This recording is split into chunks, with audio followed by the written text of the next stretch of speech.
Hello, Void. How you doing? So we're checking in at about hour 9 out of 24 at the conclusion of movie number 4.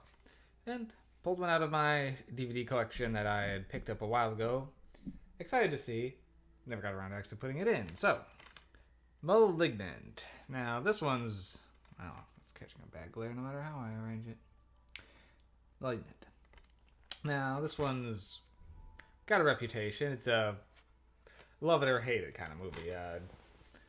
It's the newest one, I believe, by James Wan, circa. Geez, I don't even know off the top of my head what year this one was. I think it's 2021. It's just about a year old now. Anyway, so this movie is sort of batshit, so that's kind of why I think it's so divisive. You really have to be on board for this one.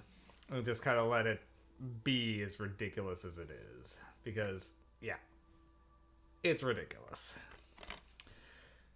And this one's another one that's good to go in blind on, but what I will say is essentially a kind of what the trailer shows. A woman in a less than ideal relationship with her husband.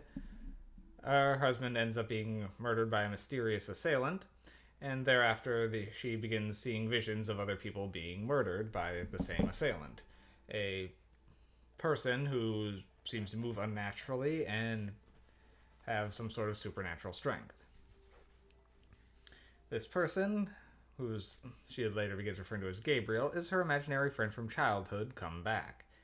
But is he so imaginary? Is it all in her head? What's really going on? So, a lot of people talk about this movie having kind of a twist, but if you're just kind of paying attention from the get-go, it doesn't really strike me as that much of a twist, as more of just a revelation. And when it happens, the movie just goes for broke with an action horror scene that's so over the top, it's kind of amazing.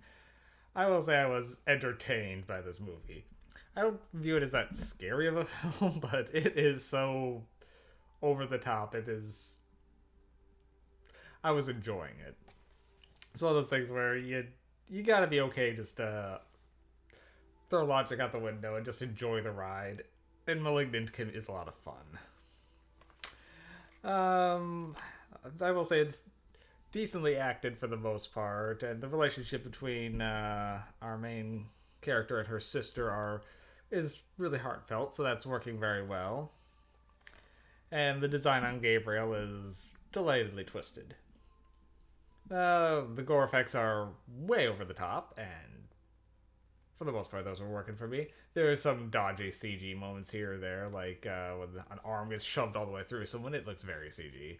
So the CG ones aren't so good, but when they're going practical, those effects are working pretty well. This one's kind of a hard one to rate because it's a fun movie, but I can't say it was a very good movie. Let's see. 7 sounds a little too generous for Malignant, as much fun as I was having with it, so ooh, I'll give it a 6 MacGuffins. It's entertaining, it's good, not great, but overall, it's a satisfying film for me. But I can definitely see why people wouldn't like it, because this one gets almost cartoonish with its violence later on, and when there's an action scene that could have been in the Matrix in this thing, it's like, sure. So yeah, you gotta be on board. But if you're not expecting too serious of a movie, it's kind of conflicting with itself, because it's trying to be a serious, emotional, well, horror drama, while at the same time the killings are so over the top, and what's actually going on is so batshit. It's a little incongruous, but it wasn't a problem for me. I do recommend Malignant, but on a fun factor, it may be a 7 MacGuffin, but overall, yeah, I'll say 6. Especially since some parts of it were kind of baffling. Like, there's a woman that's introduced early on, and you're trying to figure out if she's was somebody you've already seen or should know who it is. They do explain it later, but the person who gets, like, taped to the roof of a building is like, I was baffled by trying to figure out who that was for a while, because it didn't seem relevant. It was relevant, but Again, this one probably could have used another pass with the editing or a little more polish on the script, but overall, yeah, I recommend giving it a watch. All right, so that's 9 hours down. Still feeling pretty good.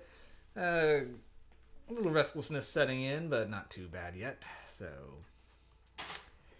ready to go figure out something else. I think I got another DVD I'm going to throw in next and go from there. See you soon, Void.